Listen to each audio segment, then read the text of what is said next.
looking at the game, had a very back and forth first half. Defensively, they moved down the field and got some points on us right off the bat. Then we come right back offensively. Devon had a great run. We popped it in the end zone. Did a nice job, and it was going back and forth. They scored. I think we held them to a field goal. I think the first one, and we went up, and then they come back and forth. We moved the ball extremely well. Defensively, they got some run and some boot plays, a couple play actions on us, and but we kept matching on offense and got back and had a great. I guess they scored, I think, 4 out of 5, and had a great drive right before the half and got ahead. Come out the second half, it was just I couldn't get going again. Had good play action, trying to get fake it to him, and got a run and couldn't get the running game going again. Got some third and longs on those first 2 drives. The first 3 plays, I think we ran a play action and had a boot and they covered. We could have probably ran for 3 or 4 yards, threw it away. Then the second run was a 1-yard gain, and we're third and 9, and just had a chance down the middle and to throw it a hair, and then come back and had 2 runs for 1 yard and 2 yards. Didn't get it going, got back on the third down, and missed a blitz coming on a twist side inside and got some pressure. And then got a play action and got going again and got up to midfield and thought we had a penalty down the sideline, but they didn't think so. And an RPO missed and then missed a third down off of it. Still had a chance, though. Come back after that, and we had a hit a pass and we hit a run for nothing. And then, unfortunately, hit the official with the ball on a third down, and we could convert it. And then got another drive. It was 34-24. Got a nice drive down there that got to 30. Had a pass. Then we had a run, gained a yard. And then had a 3rd and 7. Had a guy open. We just got beat on the pass rush. One of the times we got beat, and they cost us a turnover and cost us. Defensively, we weren't getting these. They come out and got to score the second half, and we just got to come out in the third quarter and play better. We got to get started the game better on offense. We got to get better start on defense, and then second half we got to get going again. We'll try to change some things up again in practice and get that going again. But we moved the football, did some really nice things there. Unfortunately, had the turnovers, trying to get back, and once we got behind in the time constraint, and then defense we got to continue to play the run. Got to press the holes, and then got to stay in the holes when we're in there. Once you're in there, you got to stay in them, and then we got to tackle better in space and do what we have to do there. But it was a good first half. We had a good position. Again, got to find those plays, got to find those inches and get better, and got to line up this week and go play Auburn. Questions? Down front, Brett. You had mentioned after the game the other night that you had never had this many injuries and so forth. It's got to be more than bad luck, right? I mean, how closely do you examine strength and conditioning and what you're doing and so forth? Well, when you break bones, that's not strength and conditioning. When the knee goes, that's not strength and conditioning. I mean, your pulls, your hamstrings, those type of things. No, it was strength conditioning. We have an excellent strength conditioning program, and what we're doing is excellent. We state of the art, which we study across the country everywhere with the guys that are doing it, how they're doing it. We reinforce that, and it's being done that way.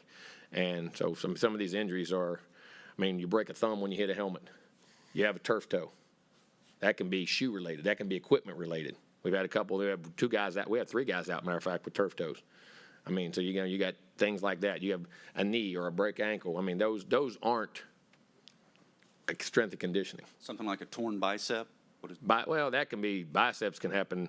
That's not strength conditioning. That can be, that's shocking it doesn't happen more often when your arms get extended and some of the situations you're in that situation.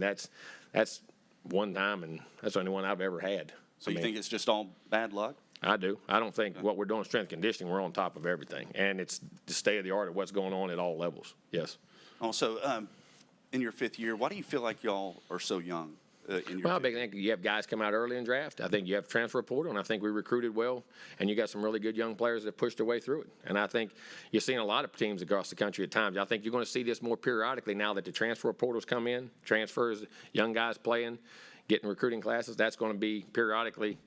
It's how it happened in basketball. Once that all hit, you see all those great programs. Guys aren't staying, or if they're not playing, they're not staying. I think hopefully you can get guys to do that. But I think in time, this is going to be periodically. You look at some of your top teams right now; they're playing tons of guys. It's funny when we played Alabama. 2 corners are true freshmen. When have you ever seen that? When have you ever seen they had a redshirt freshman quarterback a year ago? We had a freshman. I'm just using them for an example. As jumped in my head, some D linemen, some of those young players. When Anderson was playing, all those guys. You get some of these high-profile guys. You're playing a lot of young guys, and you're going to. And I think it's going to be what's going to happen more and more across college football, as you'll see in the next 3, 4, 5, 6 years if the rules don't change. Second row, David. Jimbo, to follow up a little bit on that, does it make you want to reevaluate the balance of veterans and maybe using the portal for more veteran guys? Well, I say that, and you keep going to the portal, and I'd love to have the portal. But when a guy gets in the portal one day and he knows where he's going, and you can't have contact with him till then, somebody's talked to him before then. So there's a fine line on how you work that and how that thing needs to be ironed out too. Because when they jump in for a day and then 2 days later they know exactly where they're going, I mean, yes, you want the portal. You're going to use every aspect, portal, recruiting, everything known to man and what you're doing, but you got to do it by the rules. Second row, Olin, and then to the left, Zach. Jimbo, I wanted to ask you this. I guess if there was a silver lining to the issues this year is that you've had a lot of freshmen that are playing and getting experience. So my question then is, in this climate of college football today with the portal and everything, how do you intend to be able to keep this team together? Well, they've been very happy. We've had conversations about it. They're excited about where they're going, what's happening, the future, what you're doing, and we talk to them every day about it. As a matter of fact, two of them come up today because I know we're short, but, man, we're going to be a good team. We can still be a good team this year. We like where we're going as a future. They like each other. They practice together and spend a lot of time together and unify. As crazy as that sounds, you worry about that all the time, whether you're in or not, but this team is a very tight-knit, very unified group of guys, especially that young group. And then I just wanted to ask you about guys like, do you feel like Antonio Johnson, where he is, any chance that he'll play, and how much have you missed him? Well, you miss him. He's a great player, and you miss his leadership, but that's all based off his injury and trying to get back and where it's at. I mean, trying to get him back on the field, and he's working his tail off. Matter of fact, I just went through him right now. He was in the training room working his butt off right now, and he's one of the guys on guys, pushing guys, being a great leader when he's not out there playing, and hopefully we can get him back out there. He's trying like heck right now. He was in there right now to get treatment. To the left, Zach. Jimbo, there's been a large number of penalties incurred on punt team. Is that something with communication or false starts? No, what happened the other day was a trainer got one of our players and didn't notify one of the coaches. So we didn't have a substitution. We took a delay game on the punt. And sometime when you're up to the 40 or 42, 41, we don't mind taking one to back it back up because it allows your pooch punt a little more room to get a full swing. It's like you're in between clubs. So sometimes you'll take a 5-yard penalty when you're around the 40-yard line, 45-yard line, depending on where you're trying to go to make sure it doesn't – you get a greater chance of kicking it back because we do such a good job of putting it inside the 10. He does a really good job, and we try to get those distances right for him in that regard. And the other one, which you're referring to, which we were backed up on the 25, a guy had gotten just they were looking at a minor injury on him, and they didn't notify coach, so we didn't have the substitution didn't get done. The communication between the trainer and the coach didn't get done. Okay. And then kind of piggybacking on what some other folks have asked you and might have answered some of this, but for you personally, how frustrating has this season been? Not frustrating. It's disappointing. You don't get frustrated. You get frustrated, you make bad choices. You quit coaching. You quit, you look at different things for a different reason. When you're disappointed, you reason why things are going wrong and where the problems are, and you keep coaching your tail off. And it's disappointing because you had a chance to have a good team, still have a chance to have a good team, and haven't found those inches in those plays. But at the same time, disappointment is part of life, and you deal with it and how you deal with it, and you get the guys better, and you teach off of it. I mean, you teach from it as you go going forward, and some of the tough times make the great times that much better. Down front, Travis, and then to the left, Cease. With how the season's gone, when you get a loss, is there a certain level of triage that has to be doing, generally speaking, with recruiting all the time. that class? You keep those relationships close, and like you say, even when recruiting's going well, I mean, recruiting, you can be going well, and they'll say, well, them 3 guys are playing. I don't see them. I've had that happen. Those 2 guys, I thought I'd come in and play. They're doing real well. Where am I going to play? You know what I'm saying? It goes when you're good or you're bad. Recruiting is a never-ending game, no matter whether you're having success or you're having failure or you're having anything in between, that it's ever-changing in today's world. And people, like I say, because of the ability of communication in our world today, you see more of it because of the accessibility to players because of cell phones and social media, that people can constantly just be in their ear 24 hours a day. And that's all based off relationship. And what has Sam Matthews' journey been like to get to where he was last Saturday? Sam's busting his tail, man. He's done a great job on special teams. He busts his tail on everything he does, gives effort, toughness, has just the desire to be good and help his teammates in every way, shape, or form. It's great to see him get rewarded and do a good job. Is he? I know he has another year. He said, could be a candidate for another 12th man in the future? Oh, very much so. I mean, he's on all the special teams and things he does, and he's guy's an athlete. He can run. I mean, he can really. You get in our GPS, he's up there with those guys in that top 5-10% of the guys on the team that can really run. I mean, he got good speed. To the left, Cease. So you guys over the flu right now is where you guys No, are I on wouldn't that, say that. I wouldn't say that all the way around there. There's still ramifications of it, but that's part of it. That's And the going. number one guy- I wish it was. I wish it was all going. And Wegman, most people wonder about the quarterback. What's his? No, he's good. They cleared him. He IVs all weekend, took all that stuff, and should be cleared to go today and practice. Approximately how many players do you feel you'll be out this weekend because of injuries? Because of, you look at everything. It's hard to say. That's a good question. There's a lot of them that are out permanent, of, and then there's some other guys that are just day by day. And I honestly, I don't have the list in front. I can't answer that, Cease. If I could, I would. I can't answer that for you right now, buddy. You talked about defense lining up and filling the holes and whatever. Have you reached a point at some areas, or maybe you just don't have enough talent this year to get things done? No, I don't think that. I definitely don't think it's talent, and I don't mean it's and just knowing how to apply your talent and when to use it and how to do it and do it every play. I mean, some of the scheme, like you say, in schematics and schemes in which we're running, it's a lot of the same principles and like I said, we kept a lot of the same things we did a year ago. And how we're doing it. It's not, that part is not new. And then we've added new schemes and new things to other packages, but we're still doing a lot of that part of it too. And just doing it consistently. I mean, it's just like sometimes when you're younger and in those situations, you'll do it 8 out of 10 instead of 10 out of 10, or 6 out of 10 instead of 10 out of 10, and how you do things. And understanding that's part of growing as a player, that you got to do it each and every play, and with the physicality. And then sometimes when you get down on that physicality of holding that point, being able to to grind it out and be able to take on 2 blockers, take 1 blocker, that kind of stuff, and grind it out. Go back behind the lights to Tyler on the left. Jimbo, you guys going up against another team that can run the ball, another mobile quarterback, another great running back. You've seen it before in some of these SEC teams. Do you feel like you are better equipped, or does Well, we the have team more kinda know experience how to at it. do We've seen more film of it, and our schemes, we've been into it more than the things we do. And each team is different.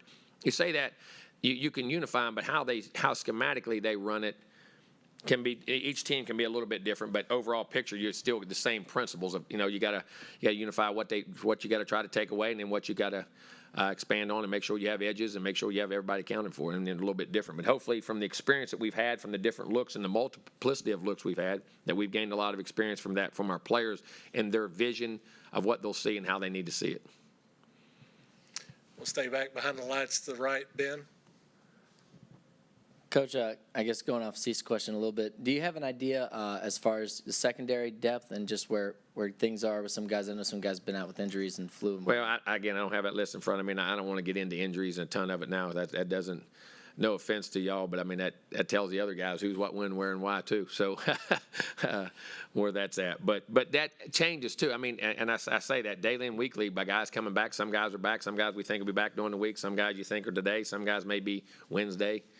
I mean, it's just different. That's by how their bodies react is, there's not an answer. I can't give it to you. I got you. And then when you look at especially stopping the run and what Auburn can do with some of the guys they have, just what do you feel like needs to get corrected? Well, first of all, it's Tank. I mean, Tank, he's one of the best backs, not only in the SEC, in this country. I've had great respect for him and the way he runs the football ever since I've watched him play. He's physical, he's tough, he's got great speed, can make you miss. Quarterback Ashford's so athletic and can move and can get on the edge, can throw it, do the things they do. The backs, I mean, there's a good group of them. And they get some heavy personnels. I mean, they're getting some, not always, some guys do it from spread. For instance, Ole Miss had it in spread and motion, and other guys get it in 2 or 3 tight ends and get the bunch sets and try to power you. And, they do a good combination of those things. Second row on the right, David. Jimbo, you've had a formula that's worked for so long, but is this the kind of year that makes you reevaluate everything top to bottom? We do that every year. I don't mean that wholeheartedly. I mean, we evaluate success, failures, what's out there, what's going on, what goes on. But then also you can see, too, why it works very well, too. So, I mean, speeds and timing and execution of all that. The key is execute what you do and know what you do and get your kids to understand it and coach them really well on it and put them in a good position for it. Down front, Brett. With everything going on, how bad do you need a win on Saturday night at Auburn? Well, you always need a win. You need a win every week. I don't know if it's any worse than any time else, because to me, I need a win every time I play. That's just me, and that's the way you got to look at it. And you can't say I need this win more than the other, because it makes you do things that are. You got to play the moment, play the game, get the results you want based off how you perform each and every week. I mean, the big picture, you can say that, but in our world, you don't look at that. You look at, what do I got to do to play well? What do I got to do to execute this play? What do I got to do to execute the next play? And how many plays in a row I can do it on and be consistent at it and make the plays that allow you to be successful to win the game. To the left, Cease. So as head coach, you never lost 5 in a row. So who or what do you rely on during these times? Experienced people you talk to or you know of, and your own guts and realization, and you look at why it happens. At the end of the day, when you call somebody for advice, what do they tell you? Well, I don't know. I ain't in your situation. When you really get down to it, why did you lose them? What's going wrong? And that's what, at the end of the day, it's what you got to go back to. You got to teach yourself. I mean, you look at history, and I always learned that history of losing games, you never let one become two. You never let it how it affects how you prepare for the next game, and then how you practice, build your team, and conceptually the way we're doing things. That's what I'm proud of our team. They're staying together. They're working hard. They believe in the things we're doing. They believe in each other, and you see that by how hard they play and the way they play. I mean, as far as from that, not getting the total results, but there's a lot of fight and understanding of how they're going about their business. And it gets back to, all right, why do we, and you show guys, all right, this is what we need to do, this is how we got to do it, and we evaluate, all right, should we ask that guy to do it, should we ask this guy to do it, or is there a better way to do it? I mean, those are constant questions that go on every week, whether you're winning or losing. That doesn't change, because everybody I've ever called for advice, not just on this, on anything, I would tell me the situation, well, I don't know, I'm not there. You know what I mean? Well, how's so-and-so? We need to have so-and-so. And that's great to have, but what they all end up telling you, you know what you're doing. You know how to do it. You've done it for a long period of time. Trust your guts. Trust your instincts. Trust your knowledge of what you do, and go back to the basics and fundamentals. Everything when you go in life, when you get out of whack, go back to your basic fundamentals. Remember God. Remember family. Remember the things you make good decisions for. Go back right now. Remember how to block. Remember how to tackle. Remember how to run a route. Remember how to read a play. Remember how to fit a run. And go back to your fundamentals and coach the heck out of them and believe in them. Travis, you'll wrap us up down front. Just to clarify, is Connor QB1 heading into the weekend? Yeah, it was Okay. Yeah. All right. Coach, thanks. Thank you.